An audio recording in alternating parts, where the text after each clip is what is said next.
Hey guys, welcome back to Joko Yo.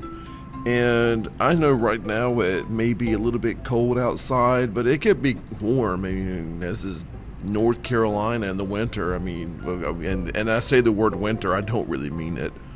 It could be spring, it could be summer, and it'd be February, January, who knows. But either way, when you hear this, I mean, it may not be the first thing that comes to mind, but it just might. And so,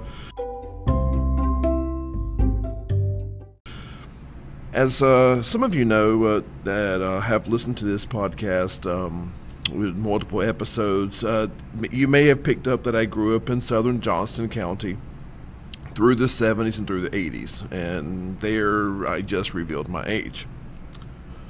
And I imagine some of you may be around the same age, and some of you may not. That's cool. If you are, then you remember some of the stuff that I'm going to tell you about or remind you of, and if you were not, well, welcome to my world.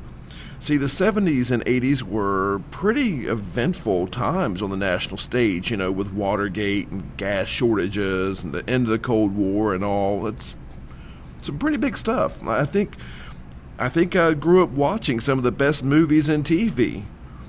I mean, honestly, if they weren't good, how come they're remaking all this stuff? I mean, honestly. Does there need to be another Top Gun? So, I know beyond a shadow of a doubt that I grew up listening to the best music. Even those big hair bands like Poison have some kind of value, I'm sure. If it wasn't the best, then why do today's radio stations put my era's songs on repeat? Like 101.5, I think they play like 25 songs, and they're all from my growing up time. But that's not why. I know that's not the complete reason, but still. The Johnston County of my earliest memories does not really look like most of the Johnston I see today. You still see it, but it's not really the same.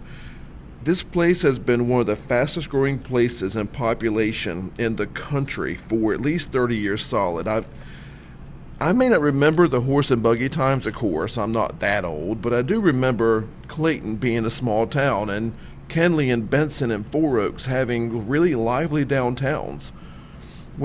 If someone asked if they were going into town, do you want something? That didn't mean they were going to Raleigh. They meant they were going to, town. My most formative years, my growing up years, so to speak, were witnesses to the beginning of that change. And I remember old Johnston, good and bad, and I have seen new Johnston, good and bad, develop. I count myself lucky to see two very different places and not having to go anywhere. As a social scientist of sorts, it has been pretty fascinating to watch and even experience it. The changes in some ways may have been bad, but I will tell you this, at least now everybody doesn't smell like cigarette smoke. And everything doesn't look yellow anymore. And gas mileage is better. So, the influx of people sure has helped, entertainment and vacation options. Honestly, I can drive 30 minutes and hear the Canadian national anthem being sung at a hockey game. 30 years ago, I vaguely even knew what hockey was. I knew what you could use the word hockey for, but I couldn't tell you the name of any team for sure. And now I know the penalty for icing. We don't even have ice here. Except, January, March, and who knows, maybe even May sometimes. I've always been a music fan too, but none of my favorite performers were ever going to come to the Raleigh of my youth. The population base just wasn't big enough, I suppose. The biggest indoor arena near me was the Dorton Arena at the fairgrounds, and if you've been there, okay size acts, but not like ridiculous. Now, had I lived in Raleigh, specifically near Cameron Village, there would have been no shortage of entertainment, but, you had to see them before they got big. Like, the now defunct Underground in the 70s and 80s near Cameron Village had jazz clubs like Deja Vu. They had punk clubs like the Pier, the Frog, and the Tenant was there. There I could have heard Thelonious Monk, R.E.M., the Go-Go's, the B-52s, Jimmy Buffett, the Ramones, Merle Haggard, Pat Benatar, Black Flag, The Dead Kennedys, Dave Brubeck 5, Warren Zevon, at Sonic Youth, Joan Jett, Lester Flatt. They all played the underground at Cameron Village. So many of those guys. But for a kid from Benson, Cameron Village may have has been a million miles away, because it's not just about distance. It was also about access and the transportation option of an interstate that didn't exist at the time.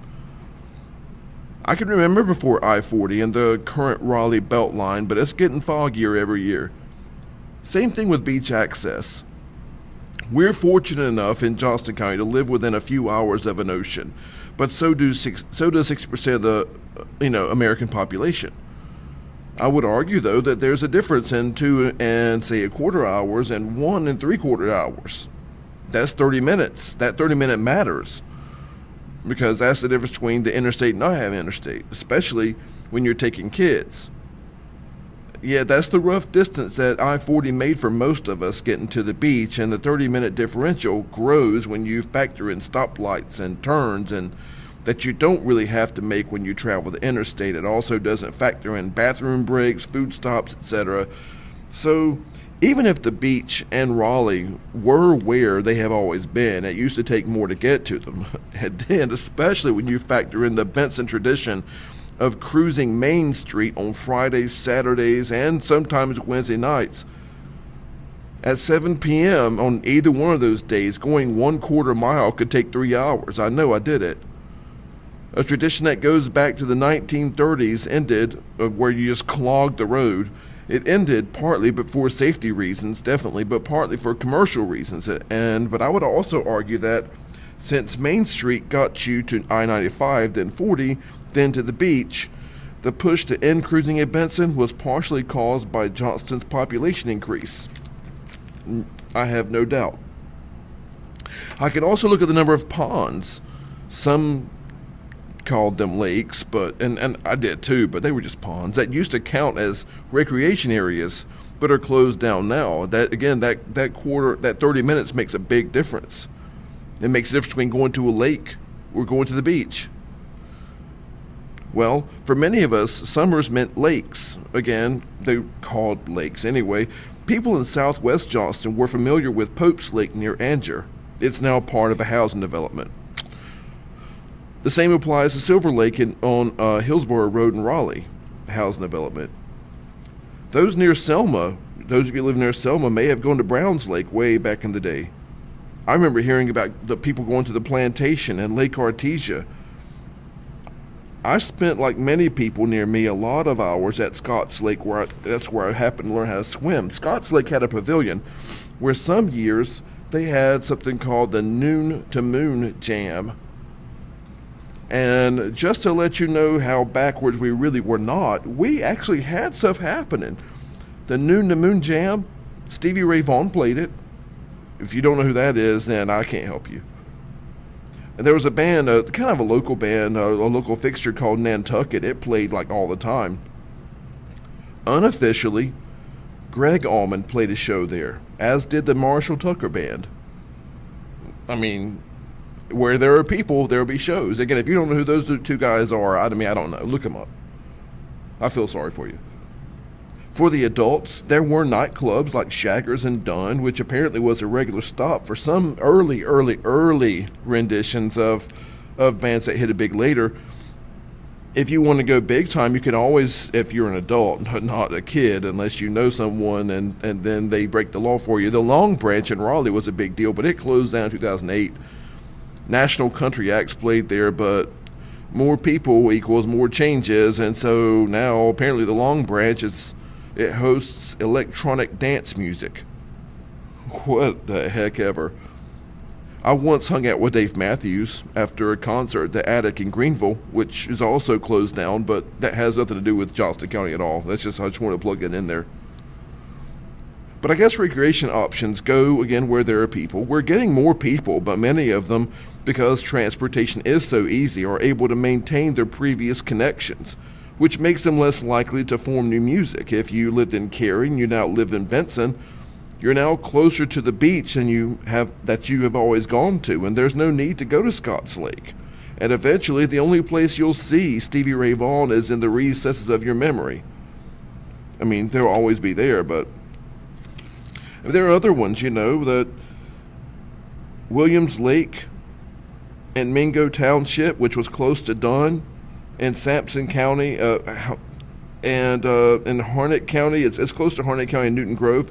It was easily accessible to those of us in South and East Johnston. Mary Wells and Jackie Wilson played there. And on an average night, 600 to 700 people in the summertime on Saturday would be there. And Lake Artesia, which was also in Sampson, had the Drifters, the Tams, and Maurice Williams and the Zodiacs. Again, that's summertime recreation before everything changed. Again, not all bad, not all good. And you can't go there and see these acts anymore, and you can't go hang out those lakes on Saturday nights anymore. People go to the beach, and that's fine. But again, I can still go there in my mind.